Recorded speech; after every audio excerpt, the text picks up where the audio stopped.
హైదరాబాద్ కి చేరుకున్నారు ఉపరాష్ట్రపతి సిపి రాధాకృష్ణన్. బేగంపేట ఎయిర్పోర్ట్ లో గవర్నర్ జిష్ణుదేవ్ వర్మ సీఎం రేవంత్ రెడ్డి ఘన స్వాగతం పలికారు. ఉపరాష్ట్రపతి అయిన తర్వాత తొలిసారిగా హైదరాబాద్ కు వచ్చిన రాధాకృష్ణన్ శాల్వాతో సత్కరించారు రేవంత్ రెడ్డి. ఇక కాసేపట్లో రాజ్భవన్ లో కార్యక్రమంలో రాధాకృష్ణన్ తో కలిసి పాల్గొననున్నారు ముఖ్యమంత్రి రేవంత్ రెడ్డి. హైదరాబాద్ కి చేరుకున్నారు ఉపరాష్ట్రపతి సిపి రాధాకృష్ణన్. బేగంపేట ఎయిర్పోర్ట్ లో గవర్నర్ జిష్ణుదేవ్ వర్మ సీఎం రేవంత్ రెడ్డి ఘన స్వాగతం పలికారు. ఉపరాష్ట్రపతి అయిన తర్వాత తొలిసారి హైదరాబాద్ కి వచ్చిన రాధాకృష్ణన్ ను శాల్వాతో సత్కరించారు రేవంత్ రెడ్డి. ఇక కాసేపట్లో రాజ్భవన్ లో కార్యక్రమంలో రాధాకృష్ణన్ తో కలిసి పాల్గొననున్నారు ముఖ్యమంత్రి రేవంత్ రెడ్డి. స్మార్ట్ ఫోన్లకు మత్తు పానీయాలకు బానిసలుగా మారి యువత ఆగమవుతోందని అన్నారు రాష్ట్ర మంత్రి వాకిటి శ్రీహరి. క్రీడల్లో రాణిస్తే జన్మనిచ్చిన తల్లిదండ్రులకు, గురువులకు, రాష్ట్రానికి, దేశానికి మంచి పేరు వస్తుందన్నారు. చదువు ఒక్కటే జీవితం కాదు, క్రీడల్లో రాణించిన వారికి ప్రభుత్వం ప్రోత్సాహం ఉంటుందని అన్నారు. అందుకే యువత తల్లిదండ్రులలో కూడా మార్పు రావాలని అన్నారు. ఒలింపిక్స్ మోడల్ టార్గెట్ గా స్పోర్ట్స్ స్కూల్ విద్యార్థులు పట్టుదలతో ముందుకెళ్లాలని అన్నారు.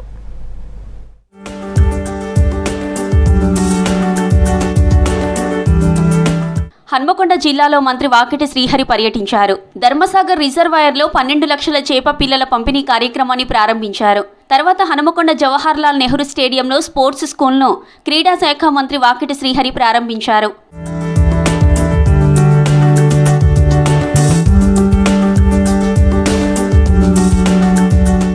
విద్యార్థులు చదువుతో పాటుగా క్రీడల్లో రాణిస్తే మంచి గుర్తింపు వస్తుందన్నారు వాకిటి. యువతకు 6 ప్యాక్స్ పోయి ఫ్యామిలీ ప్యాక్స్ వస్తున్నాయని చెప్పారు. అందుకే విద్యార్థుల్లో క్రీడా నైపుణ్యాలను పెంపొందించడం కోసం రాష్ట్ర వ్యాప్తంగా క్రీడా మైదానాలు, నాణ్యమైన శిక్షకులను ఏర్పాటు చేస్తున్నామన్నారు. క్రీడలే జీవితంగా భావిస్తేనే లక్ష్యం చేరవచ్చన్నారు. ఒలింపిక్స్ మెడల్ టార్గెట్గా స్పోర్ట్స్ స్కూల్ విద్యార్థులు ముందుకెళ్లాలన్నారు. సీఎం రేవంత్ రెడ్డి ఆలోచనతో స్పోర్ట్స్ స్కూల్ ప్రారంభించుకున్నామన్నారు. గోల్డ్ మెడల్ సాధించిన ధనుష్కు ప్రభుత్వం తరపున ₹1,20,00,000 ప్రకటిస్తున్నామన్నారు. హన్మకొండకి ఇంకెవరు ప్లేయర్స్ అక్కడికి పోవాల్సిన అవసరం లేదు. కరీంనగర్ పోవాల్సిన అవసరం లేదు, ఆదిలాబాద్కి పోవాల్సిన అవసరం లేదు, హక్కింపేటకి పోవాల్సిన అవసరం లేదు. ఇక్కడ 80 మందితో 132 కోట్లతో ముఖ్యమంత్రి గారి ఆలోచన విధానం ఇక్కడ ఒక మంచి పొటెన్షియాలిటీ ఉంది. ఇక్కడ ఎంకరేజ్ చేయాలనే ఉద్దేశంతో తీసుకున్న నిర్ణయం. మీ అందరితో కోరుతా ఉన్నా, మేము వచ్చిన తర్వాత స్పోర్ట్స్లో వినూత్న మార్పులు తీసుకొచ్చాం. 4వ తరగతిలో ఎంటర్ అయిన బాబు 12వ తరగతి బయటికి పోతున్న సందర్భంలో వానికి ఏమైనా 6 ప్యాక్ వస్తుందో 8 ప్యాక్ వస్తుందో అనుకుంటే 2 కాకుండా ఫ్యామిలీ ప్యాక్ వచ్చే పరిస్థితి వచ్చింది స్పోర్ట్స్ స్కూళ్ళల్లో. అవి కావద్దు. ఎవ్రీ క్వార్టర్లీ ఎగ్జామ్ పెట్టాలా, ఎవ్రీ ఇయర్లీ ఎగ్జామ్ పెట్టాలా, ప్రమోట్ చేయడానికి కొన్ని మార్క్స్ పెట్టాలా. ఖచ్చితంగా ఆ విధంగా మొత్తం అందరినీ కూడా మేము ఈ సమాయత్తం చేశాం. గత పాలకుల కారణంగా క్రీడారంగంలో ఎంతో ఘనకీర్తి చాటిన వరంగల్ జిల్లాను 6 ముక్కలు చేయడంతో క్రీడలకు ప్రాధాన్యత తగ్గిందన్నారు ఎమ్మెల్యే కడియం శ్రీహరి. వరంగల్ను స్పోర్ట్స్ హబ్ గా తీర్చిదిద్దాలనే లక్ష్యంతో మేము అడిగిన వెంటనే జిల్లాకు స్పోర్ట్స్ స్కూల్ సీఎం మంజూరు చేశారన్నారు. బీఆర్ఎస్ క్రీడారంగాన్ని నిర్వీర్యం చేశాయన్నారు. ఉమ్మడి వరంగల్ జిల్లాకు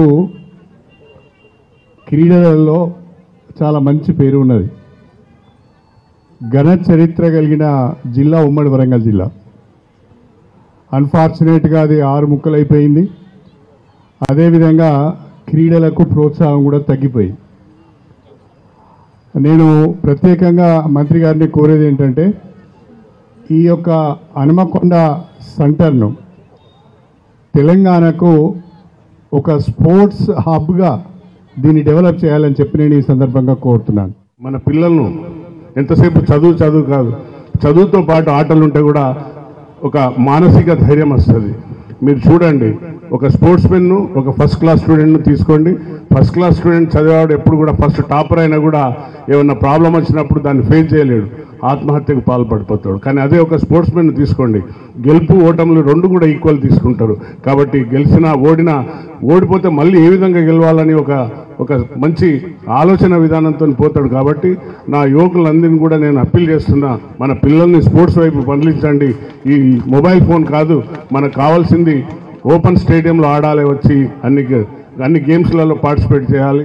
స్పోర్ట్స్ స్కూల్ను తీసుకొచ్చేందుకు ఎమ్మెల్యేలందరం కలిసి సీఎంను కోరామన్నారు ఎమ్మెల్యే నాయిని రాజేందర్ రెడ్డి. స్పోర్ట్స్ స్కూల్ను ఈ ప్రాంత ప్రజలు సద్వినియోగం చేసుకోవాలని కోరారు. వరంగల్ ఉమ్మడి జిల్లా అభివృద్ధికి ఇవాళ టీం వర్క్ చేయటం వల్లనే వచ్చిన ఫలితాలు ఇవన్నీ కూడా. ముఖ్యమంత్రి గారిని అడగగానే ఒక్క నిమిషం కూడా ఆలోచించకుండా ఫండ్స్ ఏ విధంగా తేవాలి, దీన్ని ఎక్కడ ఇది చేయాలి, జాగ ఎక్కడ ఉన్నది, ఏది ఎక్కడ ఉన్నది అని చెప్పి ఇమ్మీడియట్ ఫోన్ చేసి పరిశోధన చేసి ఇమ్మీడియట్ వాళ్ళని ఎంప్లాయీస్ని కూడా ఇమ్మీడియట్ ఇది చేయమని చెప్పటం అనేది నిజంగా కూడా చాలా సంతోషకరమైన విషయం అన్న. ప్రజా సర్కార్లో పేదలు ఎంతో సంతోషంగా ఉన్నారన్నారు నేతలు. వచ్చే స్థానిక సంస్థల ఎన్నికల్లో కాంగ్రెస్ జెండా ఎగరబోతుందని చెప్పారు.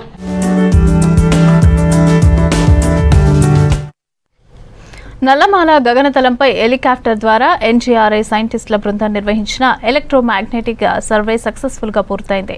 దశాబ్దాల ఎస్ఎల్బీసీ కళ నెరవేరాలంటే ఈ సర్వే దిక్సూచిగా మారనుంది. కొండలు గుట్టలు కలిగిన దట్టమైన నల్లమాల అభయారణ్యంపై భిన్నమైన వాతావరణ పరిస్థితుల మధ్య సాగిన హెలిబార్న్ సర్వే ఆద్యాంతం ఆసక్తికరంగా సాగింది.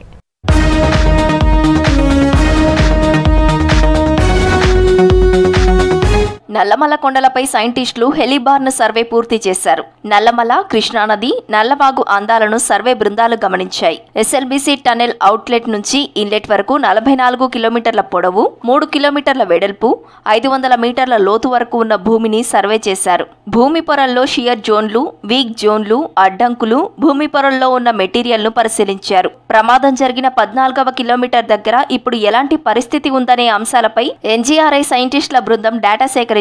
ఎన్జీఆర్ఐ చీఫ్ సైంటిస్ట్ సత్యనారాయణ బృందం సేకరించిన డేటాను విశ్లేషించి ప్రాథమిక సర్వే రిపోర్టును 15 రోజుల్లో రాష్ట్ర ప్రభుత్వానికి అందజేయనుంది. ఈ సర్వే రిపోర్ట్ ఎస్ఎల్బీసీ ప్రాజెక్టు పనులను పూర్తి చేయడంలో కీలకంగా మారుతోందంటున్నారు సైంటిస్టులు.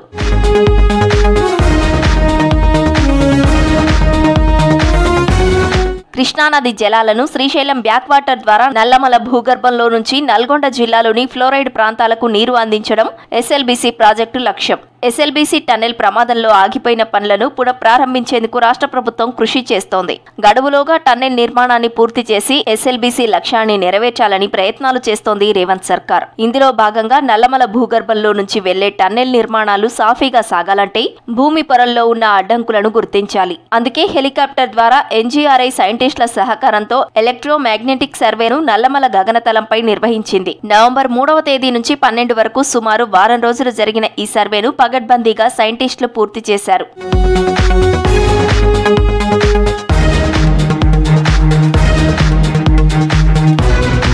సర్వే ఆద్యాంతం ఆసక్తికరంగా మారింది. కొండలు గుట్టలు కలిగిన దట్టమైన నల్లమల అభయారణ్యంపై భిన్నమైన వాతావరణ పరిస్థితులు ఉన్నాయి. ఓవైపు వర్షం, గాలి ప్రభావం, మరోవైపు సర్వే నిర్వహిస్తున్న సందర్భంలో ఎన్నో సవాళ్లను అధిగమించారు. నల్లమల భూగర్భంలోని పొరల్లో దాగి ఉన్న విషయాలను హెలికాప్టర్ కు అమర్చిన లూప్ సహాయంతో సక్సెస్ఫుల్ గా సైంటిస్టులు రికార్డ్ చేశారు.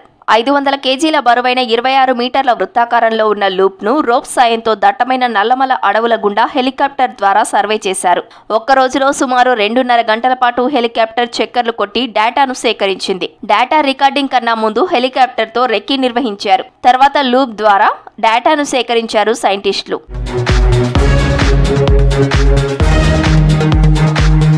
ఈ సర్వేలో ఎస్ఎల్బీసీ టన్నెల్ పూర్తి చేసేందుకు కావలసిన సమాచారంపైనే ఎక్కువ దృష్టి పెట్టాయి సర్వే బృందాలు. ఎస్ఎల్బీసీ ప్రాజెక్టు పనులు త్వరలోనే పునఃప్రారంభించి పూర్తి చేయనుంది రాష్ట్ర ప్రభుత్వం.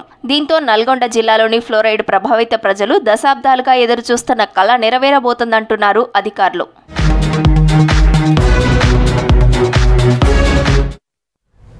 మక్కలు నల్లగా ఉన్నాయని దుమ్ము ధూళి పేరిట కొనుగోలు చేయట్లేదు అధికారులు. వర్షానికి రంగు మారాయంటూ చేతులెత్తేస్తున్నారు.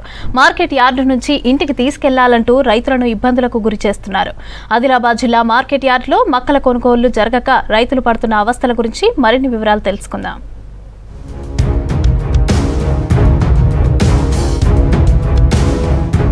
ఆదిలాబాద్ మార్కెట్ యార్డులో మక్కల కొనుగోళ్లపై అధికారులు కొర్రీలు పెడుతున్నారు. జిల్లాలో తలమడుగు, భీంపూర్, తాంసీ, ఆదిలాబాద్, జైనత్, బేలా మండలాల్లో దాదాపు 20,000 ఎకరాల్లో మక్కలను పండించారు. ఈ రైతులు పండించిన మక్కలను అమ్మడానికి ఆదిలాబాద్ మార్కెట్ యార్డుకు తరలిస్తున్నారు. యార్డులో అమ్మితే మద్దతు ధర క్వింటాలకు 2,400 రూపాయలు లభిస్తుందని ఆశగా వస్తున్నారు. ఈ కుప్ప ఇయ్యాల నచ్చిన ఆ కుప్ప కొంటా, నీ కుప్ప నేను కోనా, అవి కొంచెం నల్లగా ఉన్నాయని నువ్వు ఇంటికి కొండవైతే మేము ఏం చేయాలా? ఈ రైతులకు ఇంత కష్టం చేసినాక ఓడు కొనాలా? ఏమి మా బతుకులు ఎట్లా మరి? ఎంత చేసినా మాకు మతలం లేకుంటున్నారు. ఓడి మేమేం చేయాలి, ఎట్లా కొండపోయి ఏం చేసాడు ఇట్లా మర్రా ఇంటికి కొండపోయినా డబల్ కిరాయి, అది ఎట్లా ఇంటికాడ కొండపోయి ఏం చేయాలా, మేము బుక్కుతాం. మేము పండించిన రైతులు ఇంత కష్టంతో మా బతుకులు ఇట్లున్నాయి. మక్కలు అమ్మేందుకు మార్కెట్కు వచ్చిన రైతులకు నిరాశ ఎదురైంది. ఆదిలాబాద్ మార్కెట్ యార్డులో PACS ఆధ్వర్యంలో మొక్కజొన్న కొనుగోలు చేస్తున్నారు. కానీ కొనుగోళ్ల కోసం అధికారులు పెట్టే నిబంధనలతో రైతులు తీవ్ర ఇబ్బందులు పడుతున్నారు. తడిసిన మొక్కలను కొంటామని సర్కారు ప్రకటించినా అధికారుల తీరు మాత్రం అందుకు భిన్నంగా ఉంటుంది. తీరొక్క కారణాలతో కొర్రీలు పెడుతున్నారు. దీంతో మక్కలు అమ్మేందుకు రైతులు రోజుల తరబడి పడిగాపులు కాస్తున్నారు. తిండి తిప్పలు లేకుండా మార్కెట్లోనే పడుకుంటున్నామని ఆవేదన వ్యక్తం చేస్తున్నారు రైతులు. నేను మక్కలు తీసుకొచ్చాను, 3 రోజులు అవుతుంది. సార్ తీసుకోండి అంటే నాకు అవసరం లేదు, మక్కలు కొనుగోలు నేను చెయ్యి అనేసి అంటున్నాడు. మరి మేము ఎవరికి అమ్ముకోవాలి, రైతులు పండించి అయితే ఇంటికి తీసుకుపోయినట్టు ఇంటికాడ తీసుకుపోయి మేమేం చేసుకోమంటావా వీటిని? ఆ సార్ అయితే తీసుకోండి సార్ అని 3 రోజులు అవుతుంది బతిమలాడుతున్నాము. పండ్రి సార్ నాకు అవసరం లేదంటే అవసరం లేదు, మీరు తీసుకుపోండి ఏమైనా చేసుకుని నాకు అవసరం లేదు అనేసి అలాగే చెప్తున్నాడు. మేము ఎవరికి అమ్ముకుంటాం కొండపోయి, మేము పండించి తెచ్చిన 3 రోజులు మేము పండబట్టి అద్దంటే అంటుండు, కొండవల్లేని అంటుండు. మా అమ్మని కూడా ఏం చేయమంటావు సార్? ఇక మేము మంచిగా లేవని కొండవని అని అంటుండు, నల్ల అయినాయి కొండవల్లేని అంటుండు. వర్షాలకైతే నాన్నయ్యి మా మక్కలు కొనిసే సార్ ఏం చేయాలి, కొండవని ఏం నిడిసబెట్టిపోతా అంటున్నాయి. ఆడికి గొడవ ఏం చేయమంటావు? మేము ఇంటికి గొడవ ఏం చేసుకుంటాం? మనం ఊళ్ళకి అమ్ముతాం, ఓళ్ళు కొంటాలా వీటిని? మార్కెట్ ఉన్నదైతే తెచ్చినాం.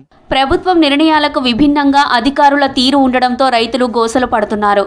వెంటనే కొనుగోళ్లు చేపట్టాలని కోరుతున్నారు. వేములవాడ రాజన్న క్షేత్రానికి మహర్దశ చేకూరనుంది. 150 కోట్ల నిధులతో ఆలయాన్ని అభివృద్ధి చేస్తోంది కాంగ్రెస్ సర్కార్. ఆలయ అభివృద్ధి పనులు వేగంగా కొనసాగుతున్నాయి. 76 కోట్ల రూపాయలతో రాజన్న ఆలయ విస్తరణ పనులు చేపడుతూ ఉండగా 47 కోట్లతో రోడ్డు వెడల్పు పనులు, 35 కోట్లతో అన్నదాన సత్రం నిర్మాణం చేపడుతోంది సర్కార్. ఆలయ నిర్మాణంతో ప్రచార రథంతో దర్శనాలకు ఏర్పాట్లు చేశారు. భీమేశ్వర్ ఆలయంలో అభిషేకాలు, కోడెమొక్కులు, ఆర్జిత సేవలు కొనసాగుతున్నాయి. పనులను ఎప్పటికప్పుడు పర్యవేక్షిస్తున్నారు ప్రభుత్వ విప్ స్థానిక ఎమ్మెల్యే ఆది శ్రీనివాస్. ఇక వేములవాడ ఆలయ అభివృద్ధి పనులపై మరింత సమాచారం బాబు అందిస్తారు.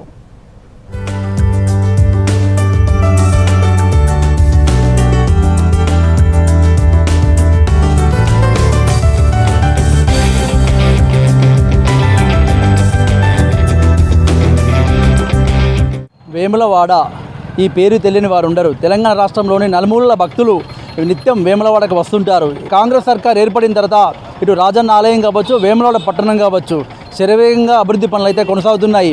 అయితే ఏం అభివృద్ధి పనులు కొనసాగుతున్నాయి, ఆ పనులు ఎక్కడి వరకు వచ్చాయని చెప్పేసి ఇప్పుడు గ్రౌండ్ రిపోర్ట్లో చూద్దాం.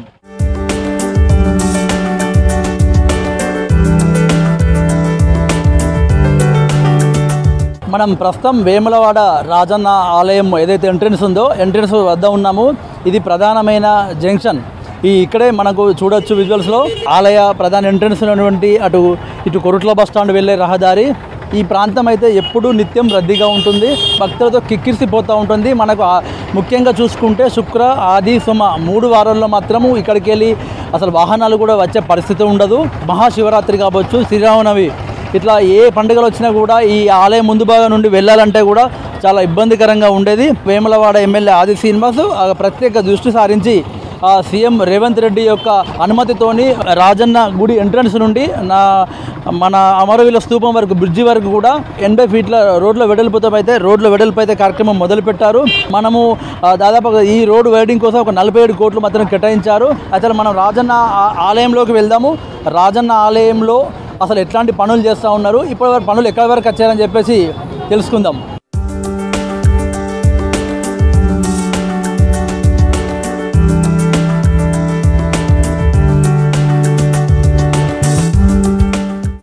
ఇది వేములవాడ రాజన్న ఆలయము.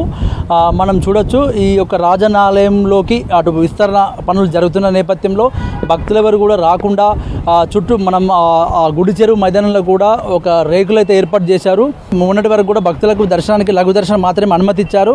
ఆలయ ఆవరణలో పనులు కొంచెం స్పీడప్ కావడంతో ఎవరికి కూడా అనుమతి లేదని చెప్పేసి భక్తులందరికీ కూడా అటు భీమేశ్వర ఆలయంలో దర్శనాల కోసం అనుమతిచ్చారు. ఈ రాజన్న ఆలయము భక్తులకు దర్శనాలు మాత్రమే నిలిపివేశారు. అటు స్వామివారికి ప్రతిరోజు జరిగే నిత్య కైంకర్య పూజలు మాత్రం ఏకాంతంగా కొనసాగుతాయని చెప్పేసి ఆలయ అధికారులు చెప్తున్నారు. రాజన్న ఆలయంలో మనకు ఇప్పటికే ఈ యొక్క ఈవో ఆఫీస్ మాత్రం కూల్చివేశారు. ఈ ఈవో ఆఫీసు ఇక్కడ ఉండేది ఒకప్పుడు, దాదాపు చాలా సంవత్సరాల నుండి కూడా ఇక్కడ ఈవో ఆఫీస్ ఉండేది. ఈవో ఆఫీస్ కూడా ఆఫీస్ని కూడా కంప్లీట్గా తొలగించారు. కళ్యాణ కట్ట ఉందో అది కూడా తీసివేశారు. అటు ఆలయ ముందు భాగంలో ఆ కళాభవను, ఆలయానికి సంబంధించిన ప్రాకార గోడలు కూడా సగం వరకు పూర్తయ్యాయి. మనకు అంతకుముందు ఈ ఆలయం లోపల ఒక రేకుల షెడ్లు, అంటే భక్తులకు మన నీడనిచ్చేందుకు ఏర్పాటు చేసినటువంటి రేకుల షెడ్లను కూడా తొలగించారు. లోపల కూడా ఎలాంటి క్యూ లైన్స్ లేకుండా కూడా పెద్ద పెద్ద మిషన్లతో జేసీబీల సహాయంతో అయితే తొలగించారు. ఈ గత కొద్ది రోజులుగా ఈ రాజన్న అభివృద్ధి విషయంలో అటు ప్రతిపక్షాలు మాత్రం విమర్శలు చేస్తూనే ఉన్నారు. ఇటు సమ్మక్క సీజన్ కాబట్టి భక్తులందరూ ఇబ్బందులు పడతారు. సమ్మక్క సీజన్ అయ్యేంత వరకు కూడా కొంచెం ఓపిక ఉండాలి, అప్పటి వరకు కూడా దర్శనాలు అనుమతి ఇవ్వాలని చెప్పేసి ఒకవైపు ప్రతిపక్షాలు ఆరోపిస్తున్నా కానీ భక్తులకు ఎలాంటి ఇబ్బందులు కలగకుండానే మేము భీమేశ్వర ఆలయంలో ఏర్పాట్లు చేశామని చెప్పేసి ఇక్కడైతే పనులు అయితే కొనసాగిస్తున్నారు. కాంగ్రెస్ ప్రభుత్వం ఏర్పడిన తర్వాత సీఎం రేవంత్ రెడ్డి ఇటు మనకు వేములవాడ ఎమ్మెల్యే ఆది శ్రీనివాస్ ఒక రాజన్న ఆలయ అభివృద్ధి విషయంలో ప్రత్యేక దృష్టి అయితే సారించారు. మొత్తం మనకు ఈ 150 కోట్ల అంచనా వ్యయంతో దాదాపు అయితే వేములవాడ రోడ్ వేడింగ్ కావచ్చు, రాజన్న ఆలయ అభివృద్ధి పనులు కావచ్చు, అటు అన్నదాన సత్రం, ఈ పనులు అయితే ముమ్మరంగా కొనసాగుతున్నాయి. అధికారులు పోలీసుల మధ్య సమన్వయం, కోఆర్డినేషన్ అనేది మిస్ అయిందని చెప్పవచ్చు. ఈ కోఆర్డినేషన్ లేకపోవడంతో భక్తులకు ఆల్టర్నేట్గా దర్శనాలు కల్పించే విషయంలో కొంత సరైన అవగాహన లేకపోవడంతో భక్తులు ఇబ్బంది పడుతున్నారు.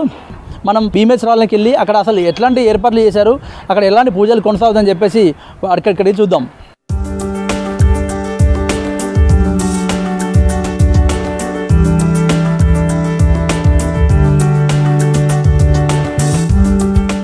మనం ప్రస్తుతం భీమేశ్వర ఆలయంలో ఉన్నాము.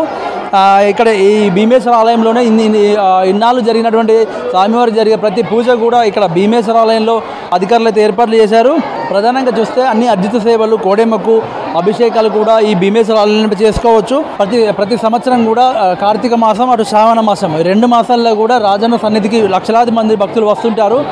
ఇక్కడ కార్తీక మాసంలో స్వామివారిని దర్శించుకుంటే ఎంతో పుణ్యం కలుగుతుందని చెప్పేసి ఒక భక్తుల విశ్వాసం. ఆ విశ్వాసానికి అనుగుణంగానే పెద్ద ఎత్తున అయితే భక్తులు అయితే ఇక్కడికి తరలి వచ్చారు. అయితే అక్కడ రాజన్న ఆలయంలో దర్శనాలు లేకపోయినప్పటికీ కూడా మనకు భీమన్న ఆలయంలో స్వామివారిని అయితే దర్శించుకుంటున్నారు.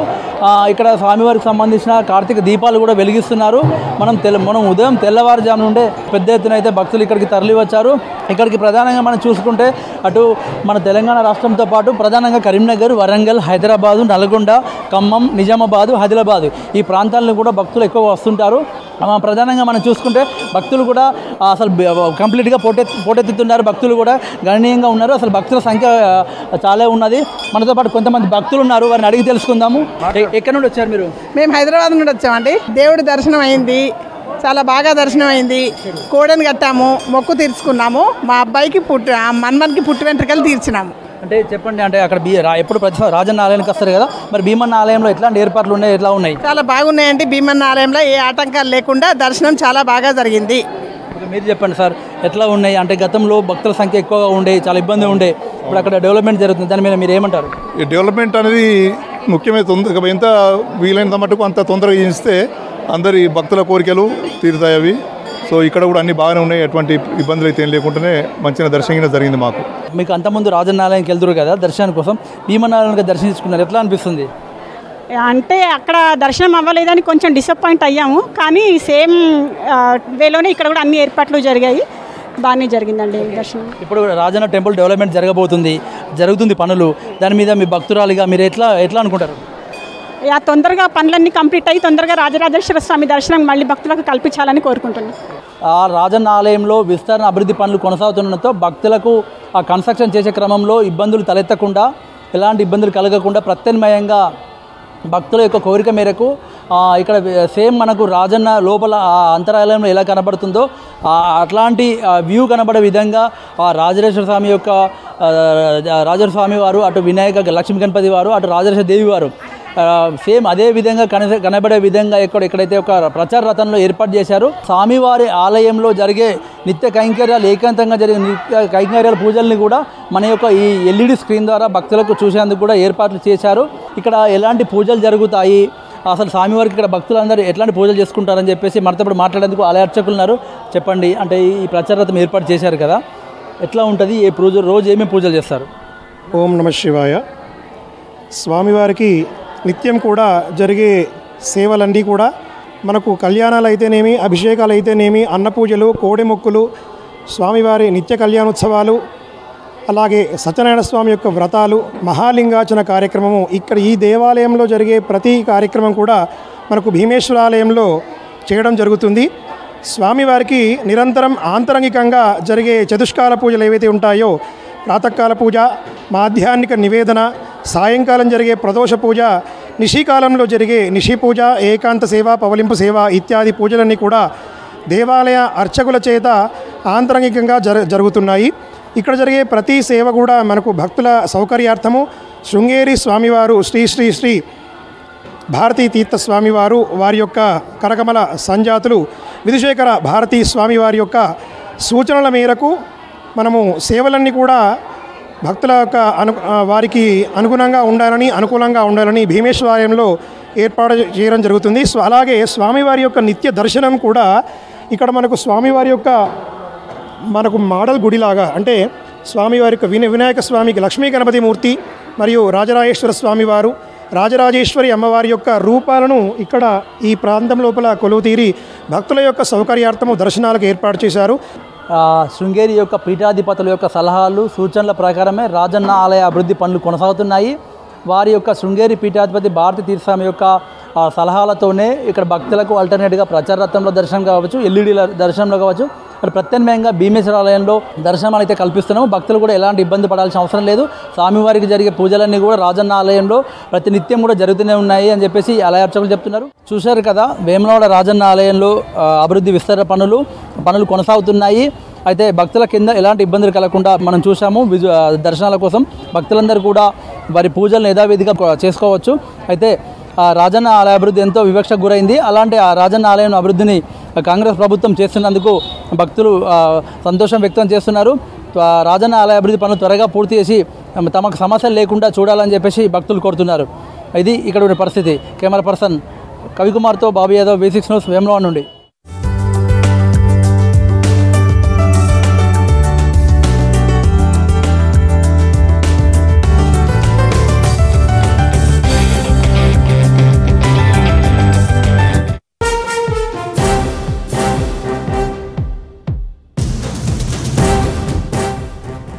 రైట్గా రాజ్భవన్లో గవర్నర్ జిష్ణుదేవ్ వర్మ ఏర్పాటు చేసిన హైటీ కార్యక్రమం సీఎం రేవంత్ రెడ్డి పాల్గొన్నారు.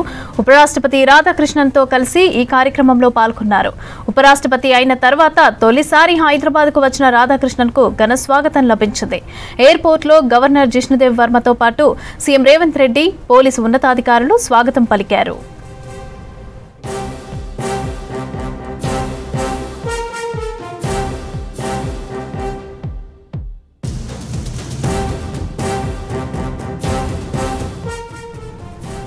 రాజ్భవన్లో గవర్నర్ జిష్ణుదేవ్ వర్మ ఏర్పాటు చేసిన హైటీ కార్యక్రమం సీఎం రేవంత్ రెడ్డి పాల్గొన్నారు. ఉపరాష్ట్రపతి రాధాకృష్ణన్తో కలిసి ఈ కార్యక్రమంలో పాల్గొన్నారు. ఇక ఉపరాష్ట్రపతి అయిన తర్వాత తొలిసారిగా హైదరాబాద్కి వచ్చిన రాధాకృష్ణన్కు ఘన స్వాగతం లభించింది.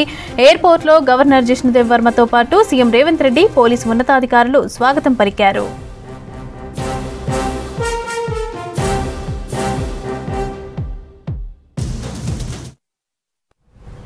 ఇటీవల కురిసిన వర్షాలు చేనేత కుటుంబాల జీవితాలను తలకిందులు చేశాయి. మగ్గాలపై వాన నీరు చిందుతుంటే చేసిన అప్పులు తీర్చలేక ఇబ్బందులు పడుతున్నారు చేనేత కార్మికులు. ప్రభుత్వం ప్రకటించిన రుణమాఫీ జరగక చేనేత వస్త్రాలకు సరైన మార్కెట్ లేకపోవడంతో తిప్పలు తప్పటం లేదు. చేనేత పథకాలు సరైన సమయంలో అందక ఇబ్బందుల మధ్య తమ జీవితాలను కొనసాగిస్తున్నారు ఉమ్మడి నల్గొండ జిల్లా చేనేత కార్మికులు.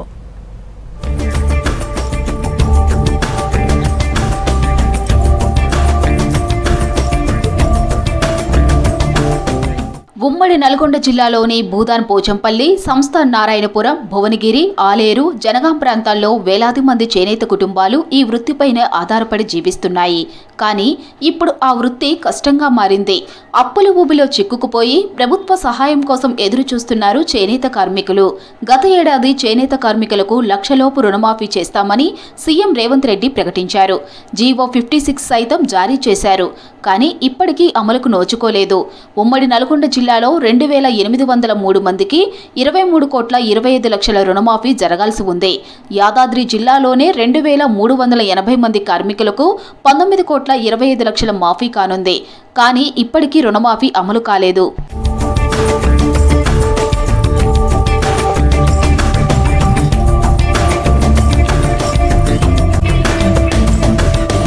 ప్రభుత్వం లక్షలు ఉన్న రుణాలను మాఫీ చేస్తుందన్న ఆశతో బ్యాంకుల్లో 2 లక్షల లోపు రుణాలు ఉన్న చేనేత కార్మికులు తమ బంగారాలను తనఖా పెట్టి మరికొందరు బంధువుల దగ్గర డబ్బులు తెచ్చుకొని బ్యాంకుల దగ్గర లక్షలోపు రుణం ఉండేలా అప్పు తీర్చారు. 14 నెలలు కావస్తున్నా ప్రభుత్వం రుణమాఫీ చేయకపోవడంతో బ్యాంకులో ఉన్న డబ్బులకు బయట తెచ్చిన దగ్గర వడ్డీలు కట్టలేక సతమతమవుతున్నామని వాపోతున్నారు. చేనేత కార్మికులకు రుణమాఫీ అని ప్రకటించడం జరిగింది. రుణమాఫీ ప్రకటించినటువంటి 6 నెలలకు అది ఫిబ్రవరి మార్చి నెలలో జీవో నెంబర్ 56 ఇవ్వడం జరిగింది. జీవో 20 ఇచ్చి కూడా ఇప్పటికి 8 నెలలు కావస్తుంది. ఇంతవరకు బ్యాంకుల నుంచి అన్ని జిల్లాల నుంచి రిపోర్ట్లు పోయినాయి. అందరి చేనేత కార్మికులు ఎవరెవరు అర్హులు, ఎంతమంది లోన్లు తీసుకున్నారు అనే రిపోర్టు అన్ని ఏడీ ఆఫీసుల ద్వారా మరి కమిషన్ ఆఫీస్కు చేరడం జరిగింది. ఆ చేరినాక కూడా ఇప్పటికి కూడా ఇంక 2-3 నెలల నుంచి ఇక చేస్తున్నాం అని చాలా ఇబ్బంది పెడుతున్నారు. నేను గత 3 సంవత్సరాల క్రితము లోన్ తీసుకున్నా 2 లక్షల రూపాయలు. క్రమేపీ కట్టుకుంటూ వచ్చిన 1,00,000 దాకా ఉన్నాయి. అయితే గవర్నమెంట్ 14 నెలలు అవుతుంది ప్రకటించి అది రుణమాఫీ చేస్తా అని. అయితే సరే అని గవర్నమెంట్ ఏం చేసిందంటే 1,00,000 లోపు ఉంటేనే రుణమాఫీ చేస్తా అంటే నేను మిగతా అమౌంట్ 1,00,000 పైన అమౌంట్ అప్పు తీసుకొచ్చి ఆ 1,00,000 లోపు వరకు దాన్ని కట్టేసినాను. ఇప్పుడు 14 నెలలు అవుతుంది. ఇప్పుడు అక్కడ మిత్తి కట్టాలి, ఇప్పుడు ఇక్కడ మిత్తి కట్టాలి. ఇప్పుడు నాకు పరిశాన్ ఉంది. గవర్నమెంట్ తొందరగా రుణమాఫీ చేయాలి. మరోవైపు ఆధునిక మగ్గాల కోసం కేంద్ర ప్రభుత్వం సబ్సిడీతో ఇచ్చే పథకం కూడా నిలిచిపోయింది. 10% లబ్ధిదారులు చెల్లిస్తే 90% సబ్సిడీతో ఇవ్వాల్సిన మగ్గాలు 3 ఏళ్లుగా రాలేదు. వానల్లో పాత మగ్గాలు చెడిపోతూ ఉండటంతో చేనేత కుటుంబాలు తీవ్ర ఇబ్బందుల్లో ఉన్నాయి. ఇటీవల ఎడతెరిపి లేకుండా కురిసిన వర్షాలకు మగ్గం పని నడవక తీవ్ర ఇబ్బందుల్లో కూరుకుపోయారు నేతన్నలు. ప్రభుత్వం వేస్తానన్న త్రిప్ట్ పథకం అమౌంట్ కూడా తమ ఖాతాల్లో జమ కావడం లేదని అంటున్నారు. ఈ ప్రభుత్వం రుణమాఫీ అనేసి 14-15 నెలలు అవుతుంది ప్రకటించి, ఇంతవరకు రుణమాఫీ కాలేదండి. నేను ఒక 2 లక్షల రుణం తీసుకున్నాను. దానికి వాళ్ళు గవర్నమెంట్ ఏం చెప్పారంటే 1,00,000 రూపాయల వరకు రుణమాఫీ చేస్తామని హామీ ఇవ్వడం జరిగింది. ఆ హామీ మేరకు మీరు 1,00,000 రూపాయలు ఉంటేనే తత్తిమ పైసలు కడితేనే మేము రుణమాఫీ చేస్తామంటే బంగారం మేము కుదబెట్టుకొని నేను తత్తిమ డబ్బులు తీసుకొచ్చి బ్యాంకులో కట్టాను. అప్పటికి దానికి మిత్తి పడుతుంది, ఇప్పుడు దీనికి మిత్తి పడుతుంది. ఇన్ని రోజులు అవుతుంది. ఈ ఇంట్రెస్ట్లే సరిపోతుందండి. మాకు కట్టడము చాలా ఇబ్బందిగా ఉంది. తక్షణమే ఈ రుణమాఫీని అమలు చేయాలి. 14 నెలల నుంచి అన్నారు రుణమాఫీ, ఇప్పటి వరకు చేయలేదు. మళ్ళీ అది కాక నాది 2,10,000 అమౌంట్ ఉండే మిత్తి కట్ చేయంగా కూడా 2,10,000 అమౌంట్ ఉంటే నాకు 1,00,000 లోపల అమౌంట్ ఉంటేనే రుణమాఫీ చేస్తామంటే నేను నా బంగారం అమ్ముకొని 1,10,000 తీసుకుపోయి బ్యాంకులో కట్టినాక ఇప్పటికీ 8 నెలలు అవుతుంది కట్టి కూడా. ఒకరు మళ్ళీ అవి కట్టినాక నా పైసలు తీసుకుపోయి ఓడ్లో పెట్టుకుని అలాకెళ్ళి నెలకు 1,000 రూపాయలు కట్ చేసుకుంటారు. ఇంతవరకు ఆ పైసలు ఏమంటే పైసలు ఇస్తలేరు, ప్లస్ నా పైసలు అట్లనే ఉంచుకున్నారు. ఇప్పుడు నేను బయట ఇప్పుడు ఆ బంగారం అమ్ముకొని పైసలు కట్టినా. ఇప్పుడు నా పరిస్థితి ఏంటిది? ప్రభుత్వం అమలు చేస్తున్న చేనేత పథకాలు అందరూ చేనేత కార్మికులకు అందాలంటే చేనేత కార్మికుల డీటెయిల్స్ ను ఆన్లైన్ చేయాలని కోరుతున్నారు. ఆఫ్లైన్ లో దరఖాస్తులు తీసుకోవడంతో ప్రాసెస్ గురించి సరైన వివరాలు తెలియటం లేదని వాపోతున్నారు.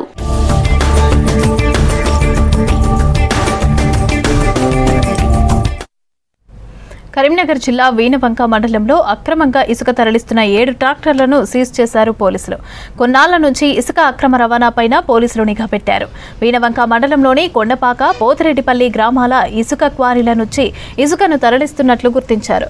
7 ట్రాక్టర్లను సీజ్ చేసి పోలీస్ స్టేషన్కి తరలించారు. ఎవరైనా సరే అక్రమంగా ఇసుకను తరలిస్తే కఠిన చర్యలు తప్పవని హెచ్చరించారు పోలీసులు.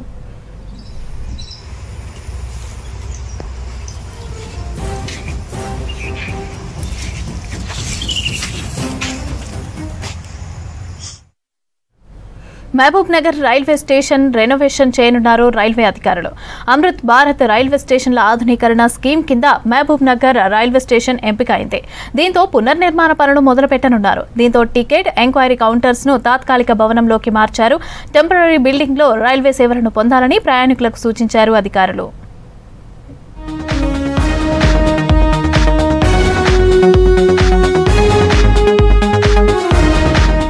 మహబూబ్ మహబూబ్ నగర్ రైల్వే స్టేషన్ ప్రవేశ ద్వారాలున్న పాత భవనం ఇక కనిపించదు.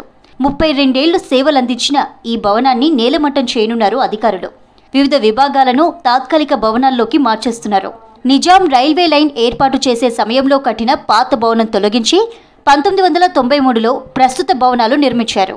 అమృత్ భారత్ రైల్వే స్టేషన్ల ఆధునీకరణ కింద మహబూబ్ నగర్ను ఎంపిక చేశారు. దీంతో పనులు జరుగుతున్నాయి.